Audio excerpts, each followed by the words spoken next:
Assalamualaikum warahmatullahi wabarakatuh. Saya dari program studi Ekonomi Syariah 3G, Fakultas Ekonomi dan Bisnis Islam, Institut Agama Islam Negeri IAIN Palopo. Saya Rismayanti sebagai pemateri pertama dan teman saya Sulfatli sebagai pemateri kedua. Kami di sini dari kelompok 10 yang ingin menjelaskan tentang pasar modal. Pasar modal atau yang biasa disebut dengan kapital modal adalah pasar keuangan untuk dana-dana jangka panjang dan merupakan pasar yang konkret. Dana jangka panjang adalah dana yang jatuh temponya lebih dari 1 tahun. Pasar modal dalam arti sempit adalah suatu tempat dalam pengertian fisik yang terorganisasi, tempat efek-efek diperdagangkan yang disebut dengan bursa efek. Definisi pasar modal menurut Kamus Pasar Uang dan Modal adalah pasar konkret atau asbrak yang mempertemukan pihak yang menawarkan dan memerlukan dana jangka panjang, yaitu jangka 1 tahun ke atas.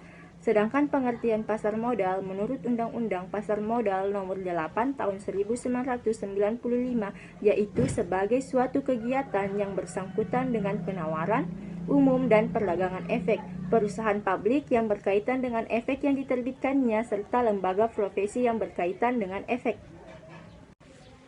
Sejarah pasar modal. Sebenarnya kegiatan pasar modal sudah sejak lama dikenal di Indonesia, yaitu pada saat penjajahan Belanda. Hal ini terlihat dari didirikannya bursa efek di Batavia yang diselenggarakan oleh Voor de Evenhandel pada tanggal 14 Desember 1912. Meskipun diketahui bahwa tujuan awalnya guna menghimpun dana kepentingan mengembangkan sektor perkebunan yang ada di Indonesia. Perkembangan pasar modal ini cukup pesat sehingga dibuka juga Bursa Efek Surabaya pada tanggal 11 Januari 1925 dan Bursa Efek di Semarang pada tanggal 1 Agustus 1925. Terjadilah gejolak politik di Eropa pada awal tahun 1939 ikut mempengaruhi perdagangan efek yang ada di Indonesia. Untuk mendorong kegiatan pasar modal, awalnya pemerintah memberikan fasilitas perpajakan kepada perusahaan-perusahaan yang go public dan investor serta lembaga-lembaga penunjang yang terkait seperti broker dan dealer, tetapi hal ini tidak berlangsung lama.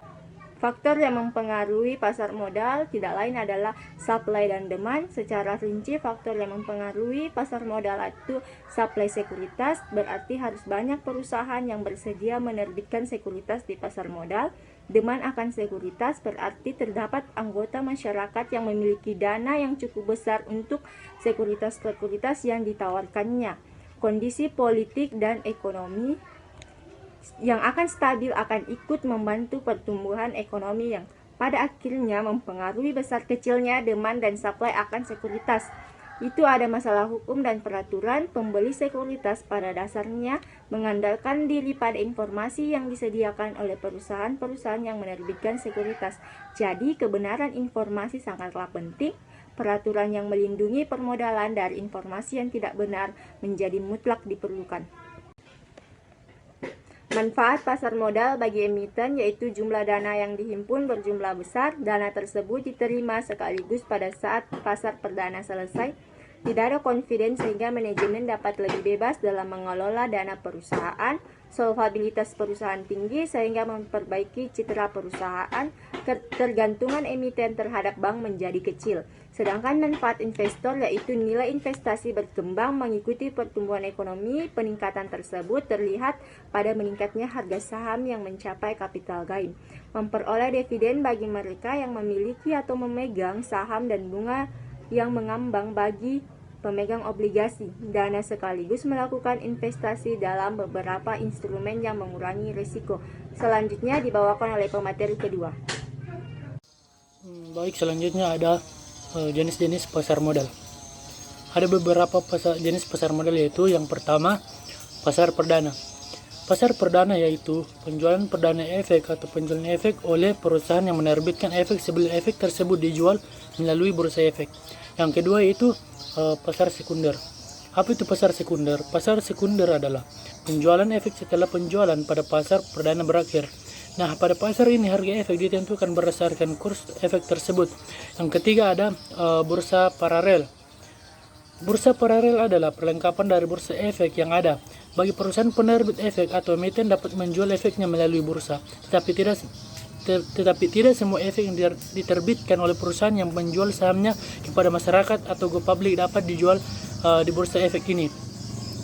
Nah, yang selanjutnya ada instrumen pasar modal. Yang pertama itu ada saham. Saham adalah sertifikat yang menunjukkan bukti kepemilikan suatu perusahaan dan pemegang saham memiliki hak klaim atas penghasilan dan aktiva perusahaan. Yang kedua itu obligasi. Apa itu obligasi?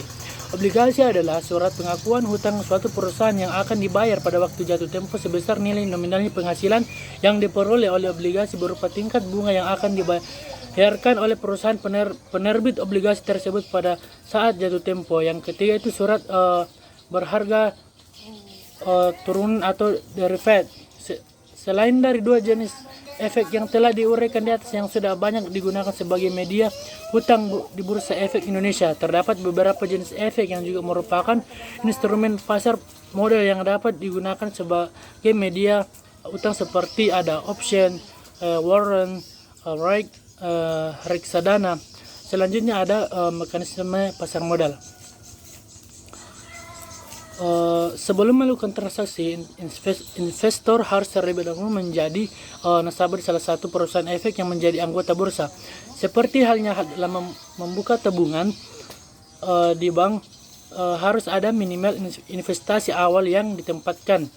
Nah, jumlah deposit yang diwajibkan bervariasi. Misalnya ada perusahaan efek yang mewajibkan sebesar Rp 15 juta, ada sebesar Rp 25 juta, dan lain-lain. Namun ada juga perusahaan yang menentukan misalnya 50% dari transaksi yang akan dilakukan sebagai deposit. Nah, selanjutnya ada lembaga-lembaga yang terlibat dalam pasar modal. Yang pertama itu lembaga-lembaga pemerintah.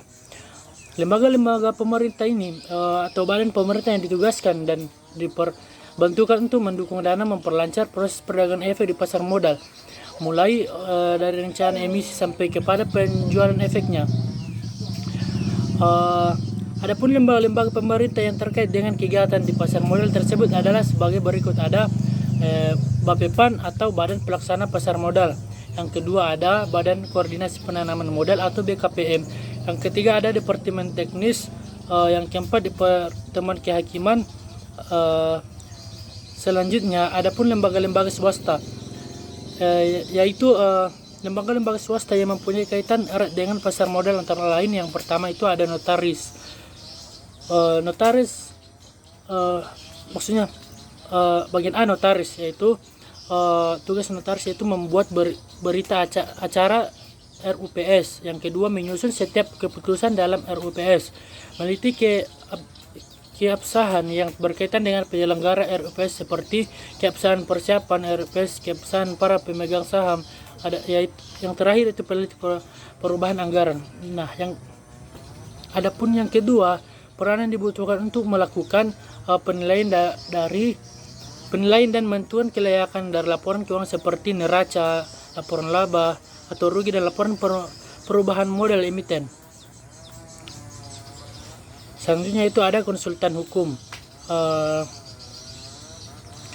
Hal-hal yang perlu mendapat penelitian dan pernyataan dari konsultan hukum harus meliputi akte pendirian dan anggaran perusahaan beserta perubahan-perubahannya jika ada, penyertaan modal oleh pemegang saham sebelum go public.